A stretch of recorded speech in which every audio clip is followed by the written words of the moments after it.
الرحمن الرحیم منیت المصلی سبق نمبر 8 تنن سنتو دی او داسه بیان چلیدو مختخای چې وتخلیل الاصابع د غوتو خلال کول دا هم سنت دی. د خپو غوتې دی او د لسونو لکه یو بل کې د سی واچي. وتکرار الغسل الى الثلاث بل دا وینزل بیا بیا تر درو پورې، یعنی څلورو پورې سړی کې درې بشي کنه څلورم به نه کوي. والنیت بل نیت کولم پکې سنت او مستحب طریقه ده.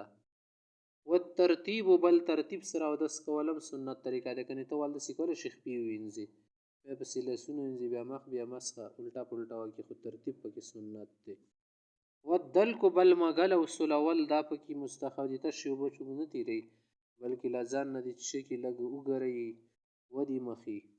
والموالات بل پرله پسې پی در پی وکي. داسې نه چې یو عضو وینځلی دی پس په خبرو شو ورپسې بیا وروسته بل وینځي، داسې دې مه کوي. دا سنت اوس د آدابو خبرې ښایي.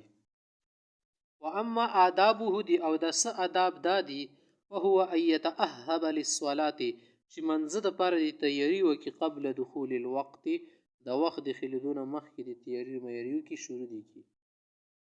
او بل دا چې و ان یجلس للاستنجاء استنجا ته چې کیني نه الی یمین القبله د قبلې ښي طرف ته کیني او الی یسارها ګس طرف ته دی کیني. متفرجا کلاو دی کیني پراخه منه چې ښه ځان صفایي وکړي ښه استنجا وکړي خو قبلې طرف ته مخ هم ما کوي شا ما کوي بلکې ښی طرف چې وله کېښودلې جنوب شمال ته شو که نه یا وله ګس طرف کې الا یکون صایما حکه روزهدارې به دې ډېر کلاو ما کیني. ویغسل مخرج النجاست د نجاست چې کوم ځای وي راوتلی ولا ځای دا دې ووینځي.